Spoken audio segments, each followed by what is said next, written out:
Our organization, the David Project, is driven by the conviction that campus is the most important battleground for Israel's future positioning in the United States.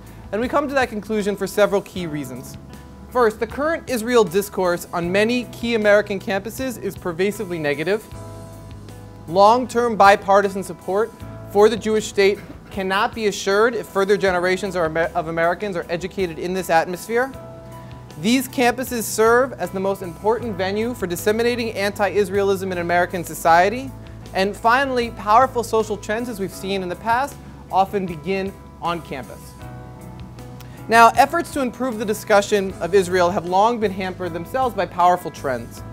There's a long-standing campus predilection toward relativism, postmodernism, and the views of the global left, which lends itself to a predisposition against Israeli narratives.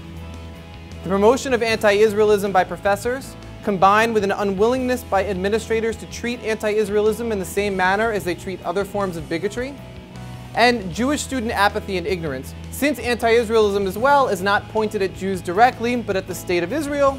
Jewish students can largely avoid the negative consequences explicit identification with Israel may cause for them by disassociating themselves from Israel. And for most students, this is the easiest option. There is an important caveat to note within that, of course, that for students of Israeli origin who actually come from Israel, that, of course, is obviously not so simple. There are nevertheless some things that favor an improvement of the discussion of Israel on campus. Students do not appear to have deeply held views. Anti-Israelism may therefore be a widespread but thinly held belief that can be relatively easily discarded in light of a compelling pro-Israel point of view.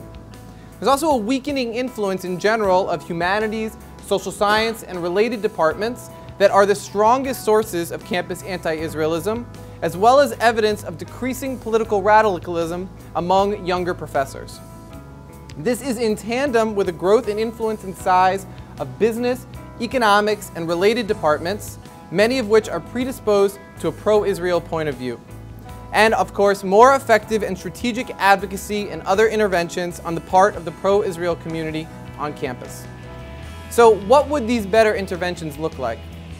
They are not as sexy as perhaps as organizing a loud counter-protest on the quad or inviting a provocative or famous speaker to campus, but in the long term they are likely to be much more effective. It would begin with campus activism that simply is strategic. Now, most of the interventions that do happen are not tied to any longer-term view of change on campus. It would be a big step forward for the pro-Israel community active on campus to simply get better at that. Instead of gearing our efforts toward events that aim to attract the attention of as large a swath of the campus as possible, events that, when successful, also often serve as an organizing opportunity for anti-Israelists, students should be identifying key influencers on their campus and targeting their efforts towards them. By this we mean those students or student groups that seem to have a significant impact on the thinking of their fellow students. Efforts aimed at them would often be smaller in scale and perhaps a bit under the radar. And when it comes to faculty, we think we need to be realistic about the long-term changes that are required to open their perspectives.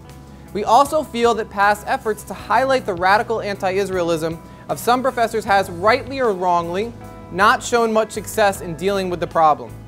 In the meantime, we feel that there's a lot more positive work that can be done identifying and successfully encouraging that portion of professors who are positively disposed to Israel to speak out more often and support student efforts. This is the general outline of the report, and it is going to serve as the governing paradigm for how we approach campus for the foreseeable future. One final point. We do not see this report as the last word. Our hope is that this report can help to serve to generate a new and better conversation about what we and many others see as a pressing problem for Israel and the American Jewish community.